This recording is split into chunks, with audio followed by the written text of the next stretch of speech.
screen, and look at the move. He's making down to the inside. Moves to the front. What a move from fifth all the way to the lead in lap one. Walsh takes win number 2. Peter Walsh. Lads, ladies, how are we going? How's you getting on there, boy? We're back with Season 3, Episode 1 of Drive to Survive. Jesus, we're flying through Netflix Drive to Survive, aren't we, guys? If you've been following some of these here. I mean, Season 3 already? Holy God. Like, not to mention, we're also covering the Formula 1 Grand Prix season in style here. I mean, like, even the Formula 1 season's taken priority over Netflix Drive to Survive. We're only just, this is a placeholder, a very entertaining and hopefully entertaining for you guys, and great fun doing this. But at the same time, if there's no Grand Prix, we're doing the Drive to Survive program. Having loads of fun, hope you are too with it, but geez, you know, can't believe we're on Season 3, Episode 1.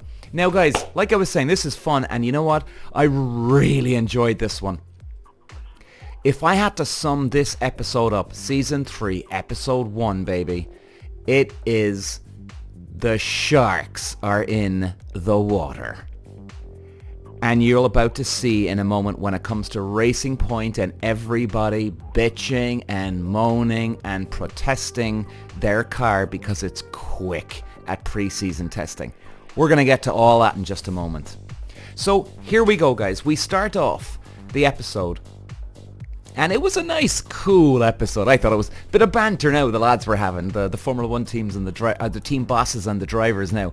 You just see right at the start, the first, 15, 20 seconds of the episode, you can see all the team owners are having a bit of banter now with the camera, and just before they say, right, ready, action, just before all that, but they're actually recording it, and I don't think people knew. Here's the thing, what a lot of people don't know about these team bosses. Now, I've said this before, and I'm going to say it again. These guys aren't acting here, right? Like, if you've seen the first 15, 20 seconds, you know what I'm on about, okay? You see some of the characters, Gunther, Christian, Toto, Lance Stroll, like, they're all having a bit of fun and banter, and you'd swear they're actors. I mean, they're having great fun on the camera, and guys, they're not messing around. They're not acting. There's a lot of characters in motor racing, whether it's karting all the way up to Formula 1. I'm telling you, all the way through. All the levels, it doesn't matter. And, you know, that's why we gotta love Drive to Survive. Because these guys, a lot of the time, they can be very corrupt. But the way they come across, they're not they can be full of shit with what they say with certain things. But the way they're saying it, I suppose, that's how I mean. The way they're coming across with things, they're being legit. Now, if I find someone that's not, I'm always going to call them out on it. But again, there's some characters in Formula 1. And then we have a look then. We're getting into the episode. And this season now, guys, this is the 2020 season. This is obviously the start of coronavirus, when the whole year gets shut down. And we're going to get into more of that now as the episode goes on. But it just shows you, right? They show up on the screen at one stage that in the 2020 season, there was meant to be 17 races. Now, if we look at the 2024 season, there's 24 races. And you know what that's coming from, guys? Drive to Survive. This really, honestly, this program has just catapulted Formula 1 to the moon of popularity. And many people may or may not know this, but have you noticed the way now on Netflix they're doing Drive to Survives for like golf, tennis, there's one for NASCAR. I still haven't seen that one yet, but they're coming out with all of them now for the behind the scenes of sports. Oh, and rugby as well. But Drive to Survive was the first. Let's not forget that, which is, I think that is really the great thing about Formula 1. And look, maybe I'm wrong on this, but I think that's why Formula 1 will not lose the popularity, at least for another 4 or 5 years, I think. But look, like I said, I could be wrong, because it was the original. It was the goddamn original. You know, you see that, like, I love rugby, and I watch the rugby one now, and I thought it was great. I loved it. But, you know, you do know that they only brought this out because of Formula 1, you know what I mean? And there was the tennis one, which I thought they were actually all good, the ones that I've seen. Very, very good, actually. But you still have that, well, they're only doing this now because of Formula 1. You know that sort of voice in your head? I still have that treacling in my head all the time about it. But, hey, Drive to Survive. What a program. What a program. And here we go. We start off, well, just before we get into the coronavirus part, here we get into Racing Point team. Now, Racing Point, their drivers for this year now in the 2020 year season is Lance Stroll, the Canadian, and Sergio Perez. This is before he obviously goes to Red Bull. But the nice thing here is we're getting a bit of more back-end information here. And you can see that Lance Stroll's dad, he's taken over. He's the, I think, did he call himself the CEO? He's the chairman of Racing Point. Basically, guys, he's a multi-billionaire. He's bought his way into that team. He took it over from Force India. Force India were the fourth top team in Formula 1. Then Lawrence Stroll noticed they were having some money problems. He bought into the team and he brought his son along with him. We'll get into about his son now in just a moment and bringing him in there. So Lawrence, anyway, we see an insight of him here. And he invests in the team. Now, I want to just address one thing here, okay? And we do flash over to the company, the Racing Point headquarters, and we see the head boys, the engineers, the team boss, and then you see Lawrence Stroll sitting down with the guys. And I have to admit, Netflix are sitting in this meeting, guys. There's no way on this earth a motor racing team is ever going to have a meeting with a television company there. They might allow them in for the last moment where they'll tie up the meeting and say, okay guys, are we done? Yeah, we're done for the day? Okay, great. Listen, we've got Netflix outside. They want to actually just sort of film a little bit of us talking about this and that. Oh, really? Okay. Well, look, okay. Well, how about we just talk about this and that? Oh, yeah, perfect. That's grand. We're not giving away any secrets. And then they'll allow Netflix come in, air that, and then off they go. So, like, there's no way that they're having a big important discussion here about where they are with the car, what they've figured out, what they're going to go with, what they're developing. They're not going to let someone come in and listen to that. So look, that was a bit of put on show there now, I have to say. And look, I said to you guys, Netflix is 80 to 85% accurate and as in real, truthful, and I still do agree. This part now, just a little bit exaggerated, okay? A little bit exaggerated. There's no way they'd have them in for the most important discussion. They'd ask them to sit outside, like I said, and then bring them in with a 5 or 10 minute airing to just talk about crap. And then they would have agreed to, right, let's just make sure now we just talk about this, all right? Done. Okay, so what's next? Right, Lawrence buys into the team. And he brings his son with him, Lance Stroll. Now, there's been a little bit of a backlash on social media about Lance Stroll. Oh yeah, he's only there, man, because of his dad. Right? Okay. Well, Michael Schumacher had to buy his way into Jordan.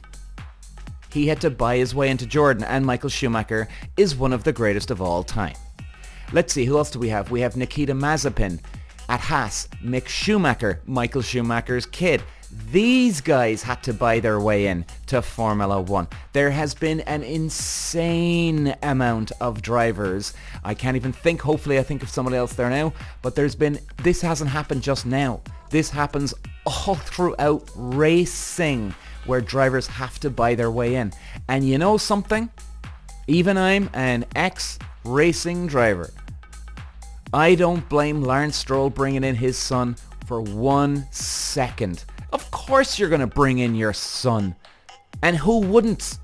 And anybody listening to this or watching this on YouTube, if you were into racing and your mum and dad had tons of cash and you were good, you'd hopefully be asking your mum and dad to bring you into the Formula 1 seat. And don't say that you wouldn't. Bull crap, okay? You wouldn't. You need every help you can possibly get. Every help. Now here's the thing. If I was Lawrence Stroll and my son was crap, now there'd be a bit of a discussion going, look, Lawrence, I understand, man. You're bringing your son in, you want him there, but your son can't drive here. I'd understand that.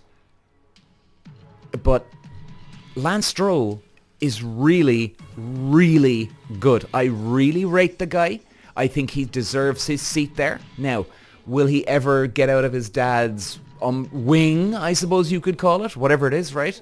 Maybe, maybe not. In other words, would there ever be a point where his dad stops investing in Formula 1 and then Lance hopefully wants to continue, and will another team bring him on? Well, I honestly think he's worth it. I would definitely bring on Lance Stroll to another team, 100%, and twice on Sundays. No bother in the world. I honestly rate him that good. And he even stuck it on pole position. I think it was Turkey, actually. We haven't got to that stage yet in Drive to Survive. And I think it was the 20... It might actually have been this 2020 season or the 21 season. But he put it on pole in the wet on a really hard track. And I'm fairly certain it was Turkey. I'm telling you, this guy is good. So, moving on to the next part where we see pre-season testing. Now, I have a lot to say about this one. Now, where we are, I'm just going through my notes, guys, so bear with me now. I just want to make sure I'm not missing one bullet point here on this one. And here we come to where the sharks have come. So pre-season testing. As many of you may or may not know, pre-season testing is you get 3 days. Now, in this 2020 season, they're giving the drivers and teams 3 days, sort their car out, and that's it, they're done. In other words, that's all they get. Okay, so they've come from the wind tunnel, the factory, now to actually on track.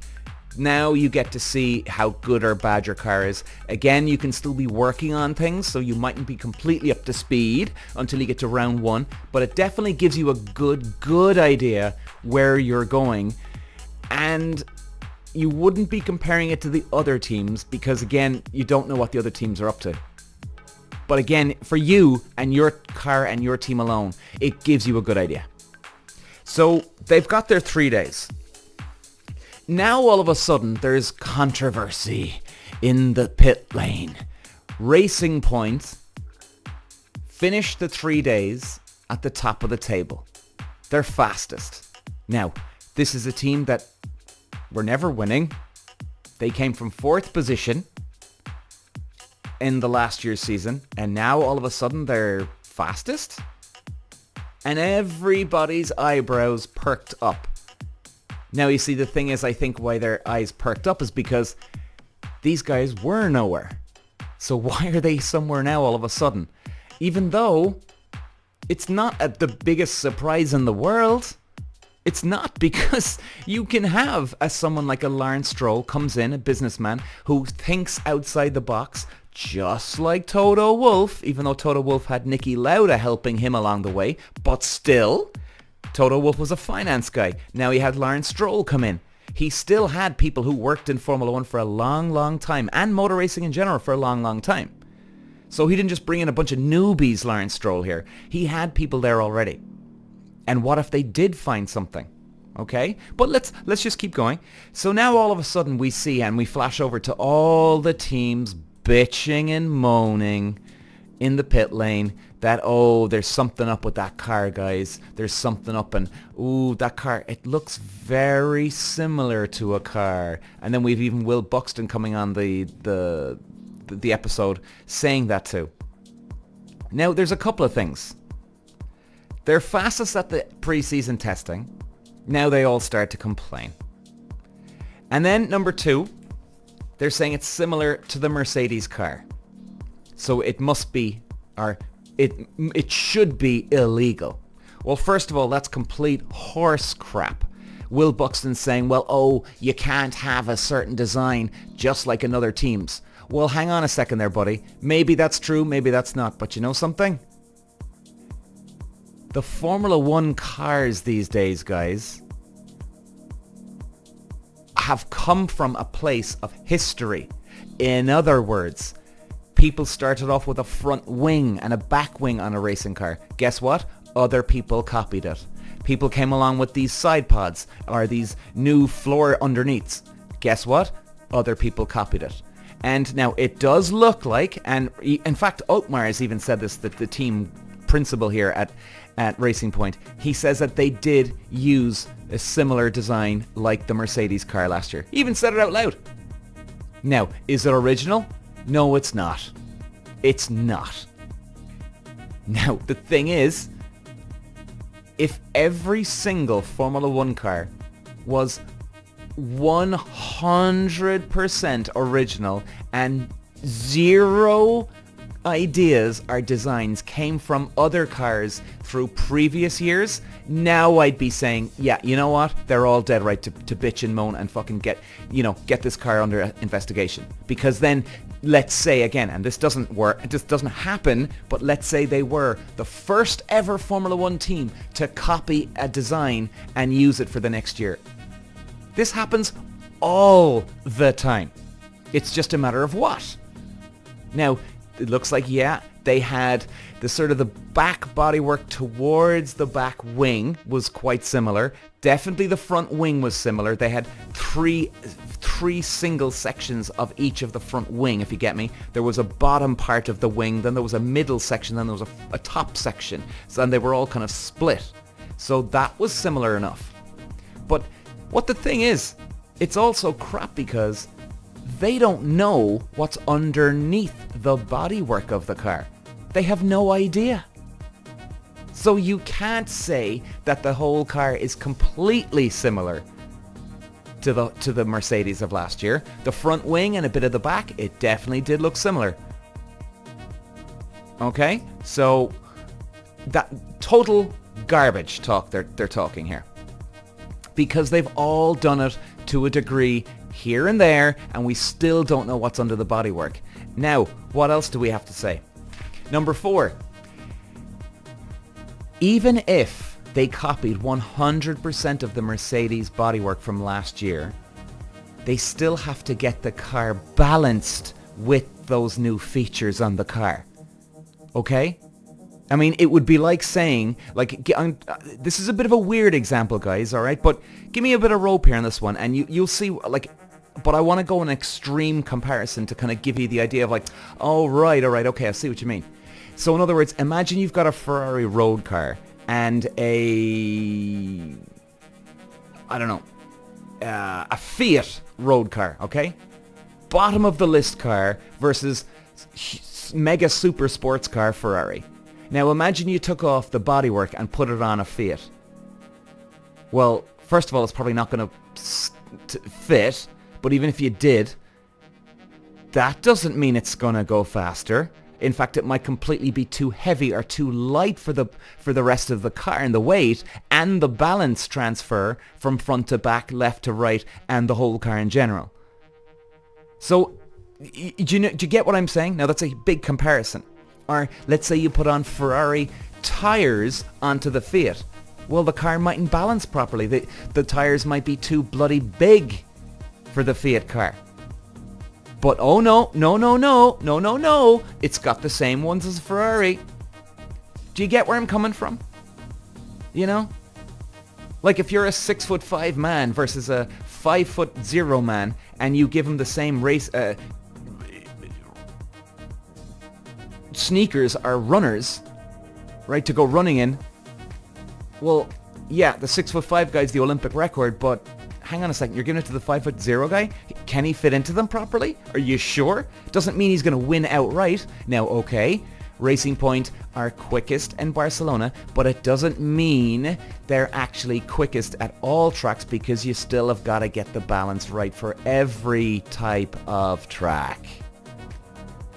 And and here's point 5. Here's point 5. They took a design from a car that was a year old. Let me say that again. They took a design that was a year old and used it to their car. It still didn't guarantee that they were going to get the results. Okay? It still wasn't.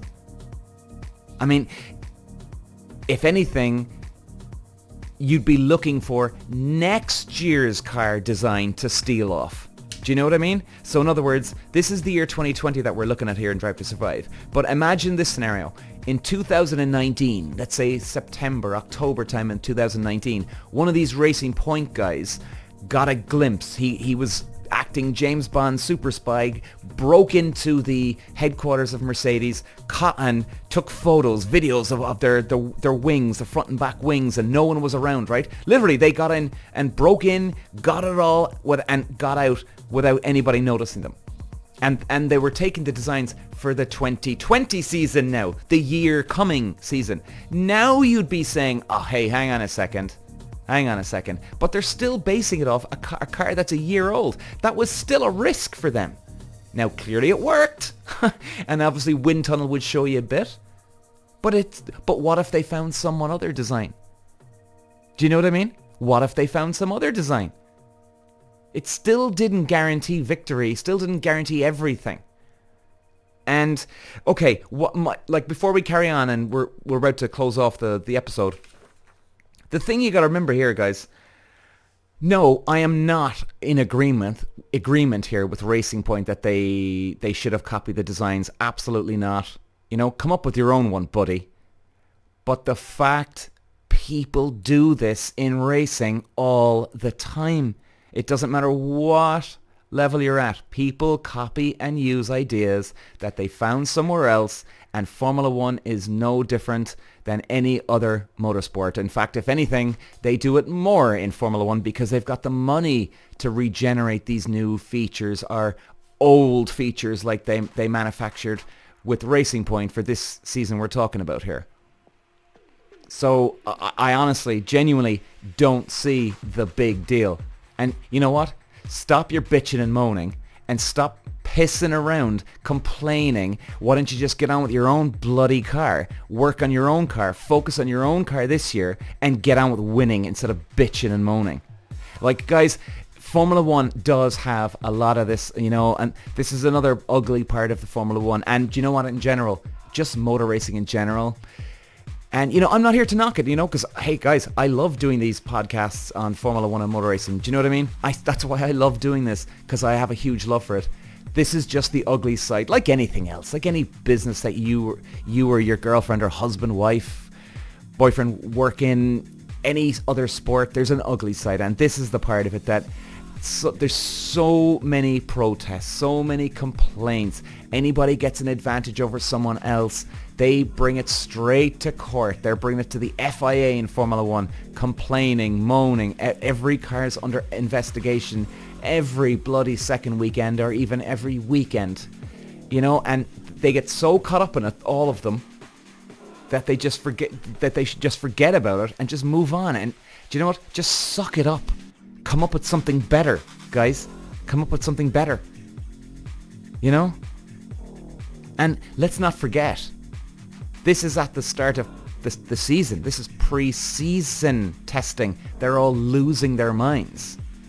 But then again, look, and I've said it before about certain scenarios in Drive to Survive, this is also what makes it entertaining for us too. Look, you know what I mean? Let's not kid each other here. It is entertaining, even watching on the sidelines. But if you're involved in the motor racing, guys, incredibly frustrating. Incredibly frustrating. So, guys, that's a wrap on this one. It's a kind of, well, I suppose not really short, just about 24 minutes long. And, of course, guys, we'll be back. Thanks for listening. I love you all for listening. And we'll be back with Drive to Survive Season 3, Episode 2 on Monday. Thanks, guys. Bye-bye. Walsh running the Irish green, and look at the move he's making down to the inside. Moves to the front. What a move from fifth all the way to the lead in lap 1. Walsh takes win number 2. Peter Walsh.